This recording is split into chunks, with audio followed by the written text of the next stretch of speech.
दोस्तों हाल ही में मैंने ZEE5 पे भागवत फिल्म देखा है और फिल्म का पूरा नाम है भागवत चैप्टर 1 राक्षस। ये एक क्राइम थ्रिलर फिल्म है जो कि सच्ची घटना से प्रेरित है और इस फिल्म को अक्षय श्री डायरेक्ट करे हैं। तो आज की वीडियो में हम फिल्म की कहानी को जानते हुए इससे जुड़ी सच्ची घटना पे भी प्रकाश डालेंगे। अब वीडियो शुरू करने से पहले मेरी आप सभी से एक रिक्वेस्ट है कि अगर आपको वीडियो पसंद आती है तो इसे लाइक जरूर कीजिएगा। साथ ही अगर आप इस फिल्म को ZEE5 पे देखना चाहते हैं तो उसका लिंक मैं डिस्क्रिप्शन में डाल दूंगा। So now with that said, let's roll the intro.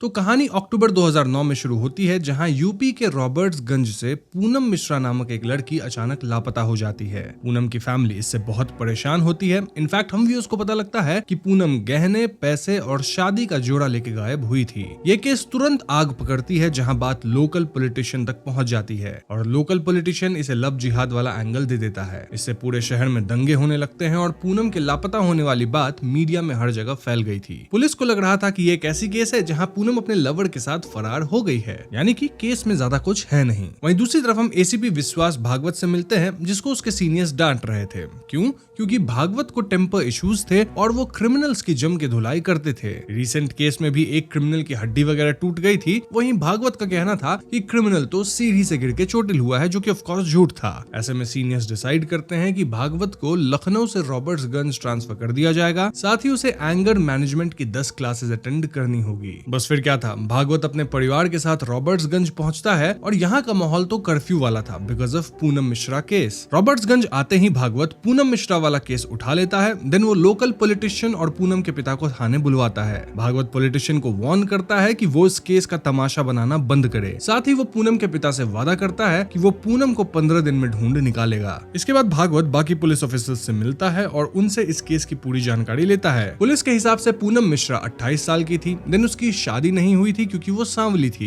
ऐसे में उसे जैसे ही कोई प्यार करने वाला मिला होगा, वो उसके साथ पैसे गहने लेके फरार हो गई। लेकिन भागवत का मानना था कि इस केस में और भी कई राज छिपे हैं। इसलिए भागवत पूनम के कॉल रिकॉर्ड्स निकलवाता है और उसमें एक नंबर सामने आता है जिसपे पूनम हर रात घंटों तक बात किया करती थी। भागवत तुरंत पुलिस वालों को इस नंबर की डिटेल्स निकालने कहता है। अब दोस्तों इसके पैरेलल में हमें एक और कहानी दिखाई जाती है जो कि बनारस की है। यहाँ समीर नामक बंदा खेलते हुए भाग रहा होता है जब वो मीरा नामक लड़की की साइकिल के सामने आ जाता है। इससे मीरा गिर जाती है और समीर मीरा की मदद करता है। बातों बातों में समीर मीरा से फ्लर्ट करने लगता है और मीरा यहाँ समीर को उतना भाव नहीं देती। ऑल्दो मीरा को भी समीर पसंद आ रहा था। धीरे धीरे कुछ दिनों में इनकी नजरें बार बार मिलती हैं, इनकी दोस्ती बढ़ती है और यहाँ मीरा समीर को अपना नाम वगैरह भी बताती है। एक शाम समीर मीरा को गंगा घाट पर मिलने बुलाता है और वहाँ मीरा समीर से मिलने जाती है। दोनों के बीच नजदीकियां बढ़ती हैं, लेकिन तभी कुछ लोकल्स आके इन्हें अलग करते हैं। इनफैक्ट लोकल्स ना सिर्फ मीरा को यहाँ से ले जाते हैं बल्कि वो समीर के चेहरे पे कालिख भी पोत देते हैं। इस घटना से मीरा टूट जाती है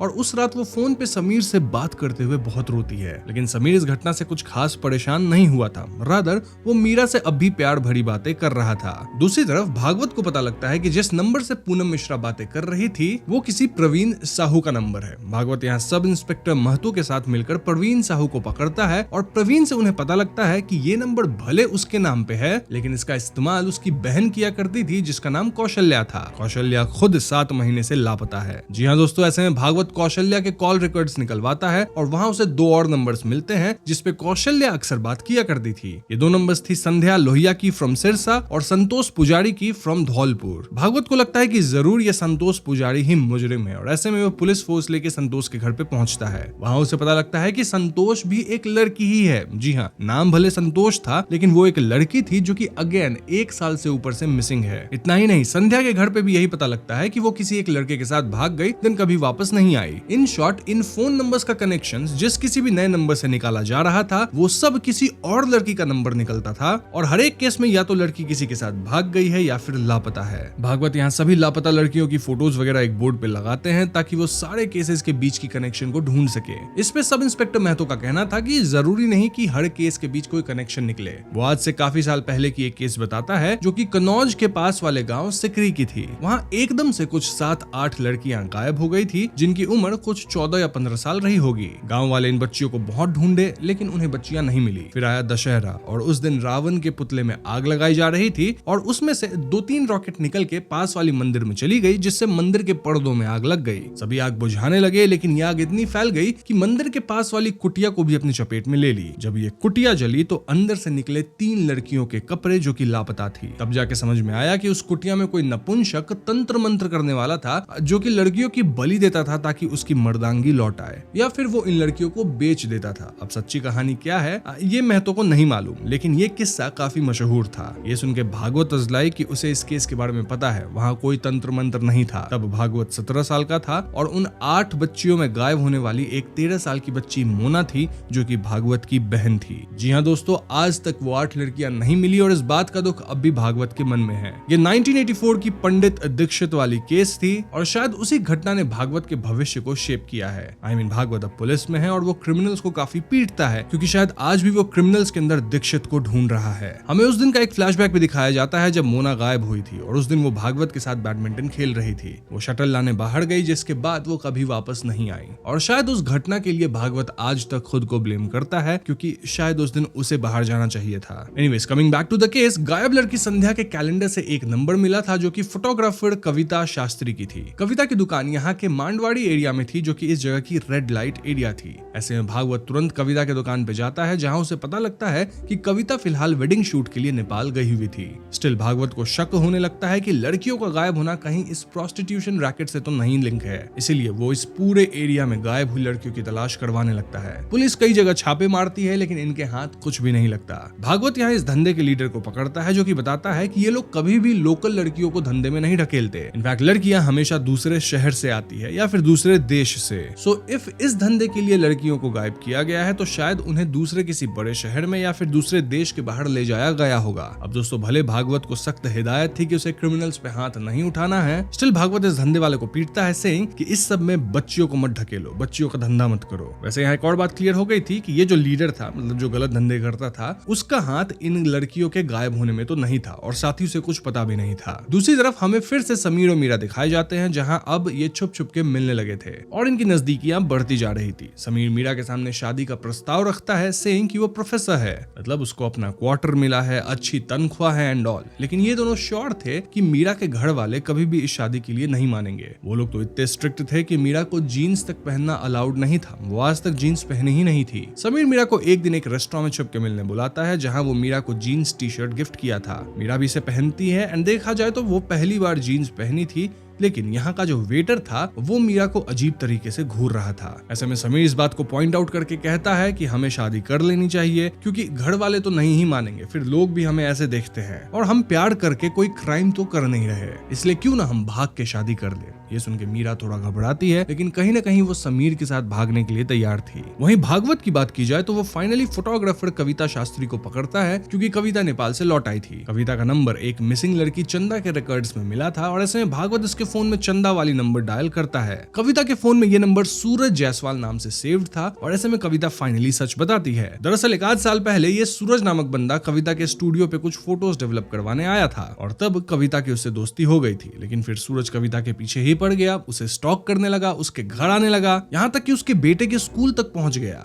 कविता को ये बंदा थोड़ा अजीब सा लगा, इसलिए वो उससे दूरी बना ली और तब से कविता उससे बात नहीं की है। कविता को उसके बारे में बस इतना पता है कि वो प्रोफेसर जैसा कुछ है, मतलब पढ़ाता है। कविता यहाँ भागवत को वो फोटोज भी देती है जिसे डेवलप कराने सूरज आया था। इनफैक्ट सूरज कभी वो फोटोज वापस लेके गया ही नहीं। अब दोस्तों, भागवत और महतो उन गायब हुई लड़कियों के फोन्स के IMEI को भी ट्रैक कर रहे थे, मतलब अगर कहीं फोन ऑन हो तो उसे पकड़ा जा सके कि कौन सा सिम उस फोन में लगा है, लेकिन ये फोन्स फिलहाल तो आउट ऑफ यूज थे। इसके बाद हमें दशहरे में रावण के जलने का सीन दिखाया जाता है जहां भागवत भी अपने परिवार के साथ होता है। भागवत अपराधी को पकड़ने की कसम खाता है, वहीं पैरेलल में हम मीरा को देखते हैं जो कि घर से गहने वगैरह लेके समीर के साथ भागने के लिए तैयार तैयार है। इसके बाद फाइनली मीरा समीर के साथ बस में भाग जाती है और ये लोग किसी दूसरे शहर में उतरते हैं। यहाँ दोनों किसी देवलोक लॉज में रुकते हैं जहाँ समीर मीरा के साथ इंटीमेट होता है। दूसरी तरफ भागवत को महतो का कॉल आता है सेइंग कि ट्रैक करवाए जा रहे फोन्स में से एक फोन कुछ 20 सेकंड्स के लिए ऑन हुआ था और ये लोग सारी इंफॉर्मेशन निकलवा रहे हैं। इसी सिलसिले में पुलिस विकी नामक एक लड़की को उठाती है जो कि अपना सिम उस फोन में लगाया था और विकी बताता है कि वो फोन उसका नहीं है बल्कि उसके दोस्त कौस्तुभ का है। पुलिस कौस्तुभ को भी उठाती है और इन दोनों दोस्तों की सेपरेट इंटरोगेशन चालू होती है, लेकिन ये दोनों दोस्त सेम स्टोरी बताते हैं जिसमें इनके बाइक की किसी स्कूटर वाले से टक्कर हो गई थी। ऐसे में इनकी उस स्कूटर वाले से लड़ाई हो गई। देन उन्होंने उसके स्कूटर के स्टेपनी का कवर भी फाड़ दिया। इसी हाथापाई में उस स्कूटर वाले का फोन नीचे गिर गया और ये लोग उसका फोन चुरा लिए। तब से ये लोग उस फोन को ऑफ ही रखे थे, लेकिन कल ऑन किए एज विकी को अपनी गर्लफ्रेंड से बात करना था और विकी का खुद का फोन डिस्चार्ज था। अब ये सुन के भागवत को याद आता है कि कविता के फोटोज में वो एक स्कूटर देखा था एंड क्रॉस वेरीफाई करने पे विकी और कौस्तुभ बताते हैं कि हाँ, ये वही स्कूटर है जिससे इनकी बाइक भिड़ी थी। ऐसे में पुलिस वाले इस स्कूटर की डिटेल निकलवाते हैं और ये स्कूटर किसी राजकुमार सिरतिया की थी। भागवत तुरंत राजकुमार की फोटो निकलवाता है और वो कविता से पूछता है कि क्या यही आदमी सूरज है। कविता कहती है कि हाँ, यही सूरज है और ये फोटो और किसी की नहीं बल्कि समीर की थी। जी हाँ दोस्तों, समीर और मीरा की कहानी वाला समीर असल में लड़कियों को गायब कर रहा था और उसका असली नाम राजकुमार है। वो अलग अलग नाम से अलग अलग लड़कियों को फंसाता है। इनफैक्ट हम व्यूअर्स को मीरा वाली केस तो दिखाई जा रही है, बट द क्वेश्चन इज कि वो लड़कियों के साथ करता क्या है। इसका जवाब आपको वीडियो में आगे मिल जाएगा। तो इसके बाद हम राजकुमार को देख पाते हैं जिसकी एक बीबी है नेम्ड सुमित्रा और सुम्मी। इनफैक्ट उसको सुम्मी से एक बेटा भी है। राजकुमार वाकई में एक टीचर है। इनफैक्ट वो 2 शादी किया है। आई मीन उसकी दोनों बीवियां एक ही टाइम पे हैं। एक तो सुम्मी है, देन उसकी दूसरी बीवी है और दोनों बीवियां अलग अलग शहर में रहती हैं, which is Rewa and Bhadohi. Although Rajkumar ज्यादातर टाइम सुम्मी के साथ ही रहता है, लाइक महीने में 30 में से 25 दिन सुम्मी के साथ। यहाँ आश्चर्य की बात यह है कि दोनों बीवियों को एक दूसरे के बारे में पता है। Still both are okay with it. अब रीवा और भदोई में कोई भी लड़कियां गायब नहीं हुई हैं, यानी कि ये राजकुमार दूसरे शहर में लड़कियां फंसाता है, देन उन्हें गायब करता है। राजकुमार के मोहल्ले पड़ोस में सब उसे बहुत बढ़िया इंसान मानते हैं और कोई उसकी बुराई नहीं करता है। अब भागवत राजकुमार को यूं तो गिरफ्तार नहीं कर सकता था, इसलिए ये लोग उसे लड़की छेड़ने के केस में उठाने का प्लान बनाते हैं, वो भी दिवाली से ठीक 1 दिन पहले। ऐसा इसलिए क्योंकि दिवाली की 2 दिन की छुट्टी लगेगी, दिन आएगा संडे और ऐसे में वो लोग राजकुमार को कस्टडी में 3-4 दिन रख पाएंगे, वरना रूल के मुताबिक 1 दिन से ज्यादा रिमांड में नहीं रख सकते थे। बस फिर क्या था, पुलिस वाले कविता की मदद लेते हैं, जहाँ कविता राजकुमार को मिलने बुलाती है। राजकुमार थोड़ा लेट आता है, लेकिन कविता उसे जूस पिलाने के बहाने दुकान पे ले जाती है। दुकान वाला यहाँ अपना मुंह खोल देता है कि कविता ऑलरेडी जूस पी चुकी है और ऐसे में राजकुमार को शक होता है। वो भागता है, लेकिन पुलिस वाले उसे घेर के दबोच लेते हैं। इसके बाद राजकुमार को कस्टडी में लिया जाता है और उसका गेम बजना शुरू होता है। आई मीन पुलिस वाले ना उसे खाने दे रहे थे, ना कुछ पीने दे रहे थे, ना ही उसे सोने दे रहे थे। वहीं पैरेलल में पुलिस वाले राजकुमार की बीवी सुम्मी और दूसरी बीवी के घर पे रेड मारते हैं। सुम्मी के यहाँ से काफी जेवर मिलते हैं, जिसमें से एक झुमका गायब हुई लड़की पूनम मिश्रा के झुमके से मेल खा रही थी। इसके बाद भागवत राजकुमार को इंटेरोगेट करने जाता है, लेकिन राजकुमार तो ऐसे एक्ट कर रहा था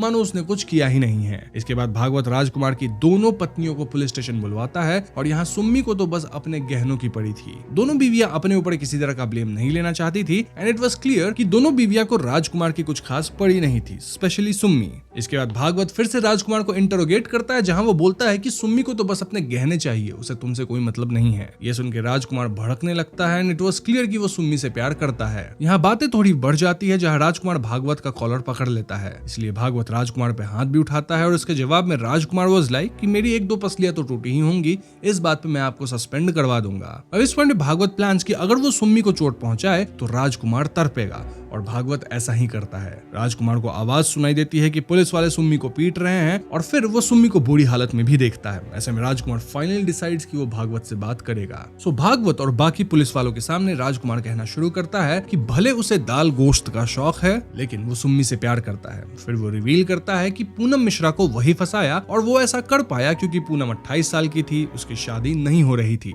ऐसे में जब राजकुमार उससे 2 प्यार की बातें किया तो वो अपने आप ही फंस गई। देन धीरे धीरे राजकुमार पूनम से नजदीकियां बढ़ाया। फाइनली वो उसके सामने भाग के शादी करने का प्रस्ताव रखा और ऐसे में फाइनली दोनों भाग निकले। दोनों एक बस स्टैंड पे उतरे, फिर पास में ही एक होटल में गए जहां दोनों रात भर ठहरे और इंटीमेट हुए। फिर राजकुमार स्मार्टली पूनम से कहा कि वो उसे गुरुजी से मिलवाना चाहता है एंड देन पूनम को वाइफ तक कहने लगा ताकि पूनम खुश हो जाए। देन राजकुमार बोला कि पूनम अपने गहने वगैरह निकाल ले क्योंकि गुरुजी के पास ये लोग थोड़े सिंपल लुक में ही जाएंगे। फिर दोनों बस डिपो पे गए जहां राजकुमार जानबूझ के बोलने लगा कि कहीं कल इंटीमेट होने की वजह से पूनम प्रेग्नेंट ना हो जाए। ये सुन के पूनम डर गई और राजकुमार तुरंत बोला कि चिंता मत करो, मेरे पास एक आयुर्वेदिक दवा है जिसे खा लोगी तो सब ओके हो जाएगा। वो पूनम को वार्न किया कि दवा खा के थोड़ी उल्टी वगैरह हो सकती है, तो पूनम इस दवा को बस स्टैंड के बाथरूम में जाके खा ले और दरवाजा अंदर से लॉक कर ले। अब दोस्तों ये कोई दवा नहीं था बल्कि जहर था जिसे पूनम बाथरूम में जाके खा ली और राजकुमार बस स्टैंड पे आधे घंटे वेट किया टू मेक श्योर कि पूनम बाथरूम से बाहर तो नहीं निकली ना। इस मीन्स की पूनम समाप्त हो गई और फिर राजकुमार वहां से अपनी लाइफ जीने निकल लिया उसके गहनों के साथ। ऐसे ही सिमिलर वे में वो 19 लड़कियों को समाप्त किया है।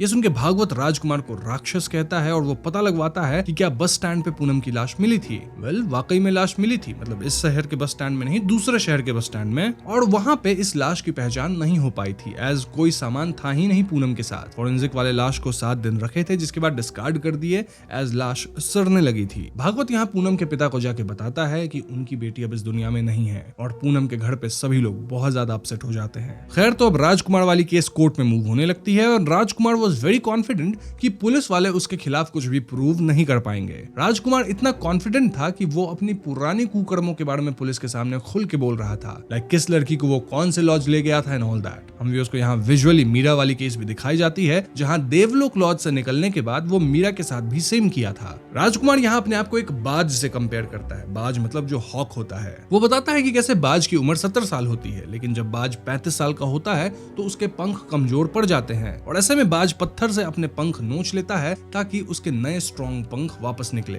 इस प्रोसेस में 1 महीना लगता है और यही 1 महीना बाज डर के जीता है ताकि वो किसी का शिकार न बन जाए। लेकिन नए पंख आने के बाद बाज फिर से आसमान में उड़ता है एक शिकारी की तरह। राजकुमार के हिसाब से वो बाज है और अभी उसका वो ट्रांजिशन वाला 1 महीना चल रहा है, लेकिन जल्द ही वो फ्री होगा और उड़ जाएगा। एनीवेज, इसके बाद कोर्ट सीन आता है जहाँ राजकुमार खुद ही अपना केस लड़ रहा था। राजकुमार जज साहब से सिर्फ एक रिक्वेस्ट करता है कि इस केस में उसकी बीवी सुम्मी को ना घसीटा जाए। सो यस, कार्रवाई शुरू होती है और कोर्ट कचहरी का मामला तो कई दिनों तक चलता ही रहता है। इसी बीच भागवत राजकुमार की हिस्ट्री निकालता है जहाँ उसका एक पुराना पहचान वाला कहता है कि जब राजकुमार छोटा था तब उसने एक औरत को बेहोश करके ज्वेलरी चुराई थी और जब उसकी चोरी पकड़ी गई तो उसको बहुत मारा गया, इतना कि राजकुमार अपनी पैंट ही गीली कर दिया था। उस दिन उसने कसम खाई कि वो कभी कोई काम अधूरा नहीं छोड़ेगा और कभी कोई गवाह जिंदा नहीं छोड़ेगा। वो बहुत तेज दिमाग वाला है और उसकी याददाश्त भी बहुत तेज है, इतना कि उसे छोटी सी छोटी डिटेल्स याद रहती है। So yes, Rajkumar is smart enough कि वो खुद से अपनी केस लड़ पाएगा। सिर्फ लड़ ही नहीं पाएगा बल्कि भागवत को शायद इस केस में हरा भी देगा। यहाँ कई विटनेस आते हैं जिन्होंने राजकुमार को या तो बस स्टैंड पे लड़की के साथ देखा था या फिर लॉज वाले आदमी जो कि इनका नाम रजिस्टर पे लिखे थे। लेकिन राजकुमार यहाँ क्लियरली कहने लगता है कि हाँ, वो पूनम के साथ था। इनफैक्ट दोनों इंटीमेट भी हुए थे। ऑल्दो पूनम उससे शादी करना चाहती थी और राजकुमार इसके लिए मना कर दिया। शायद इसी गम में पूनम गलत कदम उठाई होगी और पोस्टमार्टम क्लियरली कहती है कि पूनम गलत की थी। मतलब पूनम के ऊपर किसी भी तरह की जोर जबरदस्ती के निशान नहीं थे और राजकुमार कोर्ट में ऐसे एक्टिंग करता है एज इफ वो पूनम के लिए दुखी है। इसी बीच एक पुजारी जी महतो से मिलते हैं और बताते हैं कि एक बार राजकुमार उनके पास आया था, तब वो अपनी एक गुनाह को कबूल किया था और पुजारी जी उसके खिलाफ गवाही दे सकते हैं। पुजारी जी गवाही भी देते हैं, लेकिन राजकुमार पुराने केसेस के रेफरेंस लेके उनकी गवाही को भी झुटला देता है। भागवत अब तक काफी परेशान हो चुका था और ऐसे में उसका ध्यान कुछ इत्तर की बोतल्स पे जाता है जो कि राजकुमार के पास से मिले थे। भागवत तुरंत उस इत्तर वाले दुकान पे जाता है जहाँ से मालूम पड़ता है कि इत्तर वाले का जो बाप है वो ज्वेलरी का धंधा करता है। इत्तर वाले का बाप बताता है कि वो राजकुमार को जानता है और दोनों जेल में काम करते थे। वहाँ राजकुमार उससे ज्वेलरी को साफ करना, चमकाना, ये सब काम सीखा था और छूटने के बाद भी वो इस ज्वेलरी वाले से मिलने आता था, देन दोस्ती यारी में उससे जहर खरीदता था। बेसिकली ये जहर, जिसका नाम मैं नहीं लूंगा, इसे चांदी चमकाने में इस्तेमाल किया जाता है और इस ज्वेलरी वाले बंदे को लगता था कि राजकुमार गहने का काम करता होगा, इसलिए उसे ये जहर चाहिए। उसे कहाँ पता था कि राजकुमार इस जहर का इस्तेमाल लड़कियों को समाप्त करने में करता था। जो भी हो, ये गहने वाला कोर्ट में गवाही देने को तैयार हो जाता है, लेकिन राजकुमार कोर्ट में उस पे ही लांछन लगाता है कि इस जहर को खरीदने या बेचने के लिए लाइसेंस चाहिए। तो अगर ज्वेलरी वाला बिना राजकुमार का परचेज लाइसेंस चेक किए उसे जहर बेच देता था तो उसे गिरफ्तार किया जाए, क्योंकि राजकुमार के पास ऐसा कोई लाइसेंस है नहीं। ये सुन के ज्वेलरी वाला डर जाता और कहने लगता है कि मैं पुलिस की जोर जबरदस्ती के कारण ये गवाही दे रहा था। मैंने ना राजकुमार से कुछ खरीदा है, ना ही उसे कुछ बेचा है। हम दोनों बस साथ में कीमा खाया करते थे। इन शॉर्ट, राजकुमार ये केस काइंड ऑफ जीत रहा था और ऐसे में एक रात भागवत सोचता है कि वो राजकुमार को खुद ही निपटा दे। बट देन वो सोचता है कि नहीं, मैं ऐसा नहीं कर सकता, क्योंकि राजकुमार जैसे दरिंदों को इतनी आसानी से मौत नहीं मिलनी चाहिए ना। भागवत को याद आता है कि जब राजकुमार पुलिस वालों के सामने अपनी करतूतों के बारे में बता रहा था तो वो देवलोक लॉज का नाम लिया था। राज हमेशा नेम्स की हेराफेरी करता था ताकि पुलिस कंफ्यूज ही रहे, लेकिन स्टिल वो नाम सही बताता था, बस इस नाम को उधर जोड़ता था। इसका मतलब ये कि वो देवलोक लॉज गया तो था। ऐसे में भागवत पूरे स्टेट में सारे लॉजेस की फाइल निकालता है जिसमें 3 देवलोक लॉज सामने आते हैं। उनमें से एक लॉज वाला पहचान जाता है, सेइंग कि हाँ, राजकुमार यहाँ मीरा नामक लड़की के साथ आया था। लेकिन दोस्तों, उस जगह की पुलिस स्टेशन में किसी लड़की के खत्म पाए जाने की रिकॉर्ड नहीं थी। ऐसे में भागवत पूछने लगता है कि क्या बस स्टैंड के बाथरूम में कोई लड़की मिली थी, और तब पुलिस वाले बताते हैं कि हाँ, लड़की मिली थी लेकिन वो जिंदा थी। जी हाँ दोस्तों, मीरा शायद जिंदा थी, और जब भागवत उस हॉस्पिटल में जाता है जहां मीरा को भर्ती किया गया था, तो वहां उसे नर्स नीलिमा आजाद का कांटेक्ट मिलता है। नीलिमा से बातचीत करने पे भागवत को पता चलता है कि मीरा वाकई बच गई थी, क्योंकि उसे एक कंडीशन थी, एक ऐसी कंडीशन जिसमें वो टैबलेट वगैरह घोटे ही नहीं पाती थी। ऐसे में उस दिन जब वो राजकुमार द्वारा दी गई गोली खाई तो वो उसे घोटे ही नहीं पाई। इसके कारण वो बेहोश तो हो गई लेकिन खत्म नहीं हुई, एंड देन वो कुछ 30 दिन कोमे में रही। होश में आने के बाद मीरा को आइडिया लग गया कि उसके साथ क्या हुआ है, और वो डिप्रेशन में चली गई। वो दिन रात रोती, और इस पॉइंट पे वो अपने घर वापस भी नहीं जा सकती थी। इसलिए मीरा अपना नाम बदल के शालू रख ली। देन वो यही लोकल एक बंदे से प्यार करी, शादी करी, और अब तो उसकी बच्ची भी है। मीरा, जो कि अब शालू है, उसके पति को उसके पास्ट के बारे में कुछ नहीं मालूम है। और नीलिमा यहाँ भागवत से रिक्वेस्ट करती है कि वो मीरा से मिलके उसकी अच्छी खासी जिंदगी को बर्बाद ना करे। स्टिल भागवत मीरा से मिलता है, और मीरा भी यही कहती है कि वो इस केस में इन्वॉल्व नहीं हो सकती, क्योंकि अब उसकी एक बनी बनाई जिंदगी है जिसे वो बिगाड़ना नहीं चाहती। वो ऑलरेडी काफी झेल चुकी है, और अब वो और कुछ झेलने के लिए तैयार नहीं है। भागवत भी उसकी बात मान लेता है, और वो मीरा को अकेला छोड़ देता है। ऑल्दो जाते जाते भागवत मीरा को उन सभी लड़कियों की फोटोज दे जाता है जिन्हें राजकुमार समाप्त किया था। इन फोटोज को देख के मीरा को बहुत बुरा फील होता है, और ऐसे में वो अपने पति को सब सच बता देती है। मीरा उर्फ शालू का पति कहता है कि वो मीरा को एक्सेप्ट कर सकता है, लेकिन वो समाज से नहीं लड़ सकता, जो कि उस पे ताने कसेंगे। इन शॉर्ट, वो नहीं चाहता था कि मीरा कोर्ट में जाके राजकुमार के खिलाफ गवाही दे। ऐसा लगता है कि मीरा ने फैसला कर लिया है कि वो कोर्ट में गवाही नहीं देगी, क्योंकि ऐसा करने पे शायद वो अपने पति और अपनी बेटी दोनों को खो देगी। उधर भागवत कहता है कि वो राजकुमार को सिर्फ एक छोटी सी फ्रॉड चार्ज पे जेल में नहीं भेज सकते, वरना उनकी खाकी यूनिफॉर्म का कोई मतलब नहीं रहेगा। उसका सुपीरियर जवाब देता है कि अगर दुनिया वैसी ही चलती जैसा प्लान होता, तो सोसाइटी को खाकी की जरूरत ही नहीं पड़ती। सीनियर भागवत से कहते हैं कि वो उन औरतों के लिए बदला लेने की कोशिश ना करे, बस अपना फर्ज निभाए। इन शॉर्ट, भागवत इस केस को ऑलमोस्ट हार चुका था। अगले दिन कोर्ट रूम में हम राजकुमार को एकदम चिल देखते हैं, क्योंकि वो कॉन्फिडेंट था कि ये केस वो जीत चुका है। तभी लॉयर बुलाता है एक नए गवाह को, who was none other than Meera. जी हाँ दोस्तों, मीरा सबको चौंका देती है जब वो राजकुमार के खिलाफ गवाही देने आती है। अब तक राजकुमार रिलैक्स था, मजाक उड़ा रहा था, लेकिन अब उसके चेहरे पे पहली बार चिंता दिखाई देती है। वो हारा हुआ लगता है, और ऐसा प्रतीत होता है कि मीरा की गवाही अब उसका फैसला तय कर देगी। मैं प्रतीत होता है इसलिए बोल रहा हूँ क्योंकि फिल्म यहीं पे खत्म हो जाती है, और फिर हमें टेक्स्ट्स के माध्यम से बताया जाता है कि राजकुमार को अपराधी मान के खत्म होने तक की सजा सुनाई गई। स्टिल इन केसेस को खत्म होने में 14 साल लगे। देन राजकुमार जानबूझ के केसेस को खींचता है in high court, supreme court, then mercy petition वगैरह भी डाला। बेसिकली वो कानून या रूल्स का हर तरीके से फायदा उठा के खुद को शील्ड कर रहा है। लेकिन हर ऐसे केस में मीरा और भागवत जैसे लोग होंगे जो कि कदम कदम पे राजकुमार जैसे राक्षस के खिलाफ जीतेंगे। तो यस, ये थी भागवत फिल्म की कहानी, और ये कहानी अपने आप में काफी क्लियर है। आई मीन, इसमें थियरीज की कोई गुंजाइश नहीं रही। जस्ट एक बात कि समीर और मीरा वाली जो स्टोरी हमें दिखाई जा रही थी, वो भले पैरेलल में दिखाई जा रही हो विद भागवत स्टोरी, लेकिन वो एक्चुअली में पहले की कहानी थी जब राजकुमार मीरा को फंसाया था। तभी तो जब मीरा मिली तो उसके बच्चे भी थे। एनीवेज, अब हम इससे जुड़ी रियल केस पे बात कर लेते हैं। भागवत चैप्टर 1 राक्षस का रियल केस सीधा उस पैटर्न से लिफ्ट होता है जो इंडिया के इनफेमस सीरियल मोहन कुमार उर्फ साइनाइड मोहन का था। एक ऐसा आदमी जो शादी का वादा, प्यार का वादा करके अलग अलग शहरों की औरतों को लॉज में या बस स्टैंड तक लेके जाता, देन प्रेगनेंसी से बचाने के बहाने या तबीयत ठीक करने के बहाने गोली देता, और वो गोली असल में जहर होती। फिर वो उनके गहने लेकर निकल पड़ता। रियल लाइफ में मोहन 2003 से 2009 के बीच इस पैटर्न पे चलता रहा, और फिल्म में भी ये 2004-05 से लेकर 2009 तक की कहानी बताई गई है। देन मोहन 21 अक्टूबर 2009 को पकड़ा गया। बाद में मल्टीपल केसेस खुले, कन्विक्शंस हुई, कुछ में खत्म होने की सेंटेंस भी आई, जो हाई कोर्ट में जाकर लाइफ इम्प्रिजनमेंट में कम्यूट हुई। बेसिकली जो लीगल लड़ाई होती है वो सालों तक खिंच गई। ये सब वो बैकबोन है जिसे फिल्म ने रॉबर्ट्सगंज जैसे नए ज्योग्राफी, नए नाम जैसे कि राजकुमार, सूरज, समीर, और कुछ सोशियो पॉलिटिकल मसाला जैसे कि मीडिया सर्कस, कर्फ्यू, इन सब के साथ फिक्शनलाइज किया गया है। मतलब ये एलिमेंट्स और जोड़े गए हैं ताकि फिल्म और भी इंटरेस्टिंग बन सके। इससे कहानी ज्यादा पैन इंडिया लगेगी और narrative stakes and pressures high रहते हैं। बट कहानी का जो मूल है वो रियल स्टोरी से ही इंस्पायर्ड है। डायरेक्टर डायरेक्टर अक्षय श्री ने इंटरव्यू में सीधा कहा कि उन्हें यह फिल्म बनाने का ट्रिगर एक न्यूज़पेपर रिपोर्ट से मिला। वो ओटीटी ट्रेंड्स को फॉलो करने के चक्कर में नहीं थे। मतलब क्लियर है कि मेकर्स ने ट्रू इवेंट्स के कोड को उठाकर उस पे सिनेमैटिक लिबर्टीज ली हैं। फिल्म में कुछ एक्स्ट्रा विजुअल क्यूज भी दिए गए हैं, जैसे इत्तर की बोतल से ज्वेलरी वाले तक पहुंचना, देन वहां से देवलोक लॉज का पता लगना। पर एसेंस वही रहता है, जहां पे जो राजकुमार था वो पहले ल्योर करता है, फिर लॉज लेके जाता है, फिर जहर देता है, फिर ज्वेलरी चुराता है, और सब कुछ ऐसे होता है कि लाश को पहचाना भी नहीं जा सकता और ना ही उसके खिलाफ कोई सबूत मिलता है। लीगल साइड पे फिल्म में दिखने वाली आखिरी टेक्स्ट, यानी कि केस 14 साल तक खिंचना, हाई कोर्ट में जाना, सुप्रीम कोर्ट में जाना, मर्सी पिटिशन लगना, ये भी रियल लाइफ पैटर्न को ही इको करता है। जैसे मोहन के केस में भी कन्विक्शंस बरसों में बनते बिगड़ते रहे, कुछ सजाएं बदली और प्रोसिक्यूशन को बार बार फ्रेश कोरोबोरेशन ढूंढनी पड़ी। सो यस, ये कहानी वाकई रियल केस से इंस्पायर्ड है, लेकिन इसे फिल्म में थोड़ा फिक्शनलाइज किया गया है। स्टिल मैंने यहाँ आपको फिल्म की कहानी के साथ साथ रियल केस के बारे में भी काफी कुछ बता दिया है। इसको लेके अगर आपके मन में कोई सवाल है तो आप कमेंट्स में पूछ सकते हैं। तो बस आज की वीडियो में इतना ही। वीडियो पसंद आई हो तो लाइक और शेयर करें, साथ ही चैनल पर नए हैं तो हमें सब्सक्राइब भी कीजिएगा, क्योंकि हम अपने चैनल पे ऐसे वीडियोस लाते रहते हैं। पीस।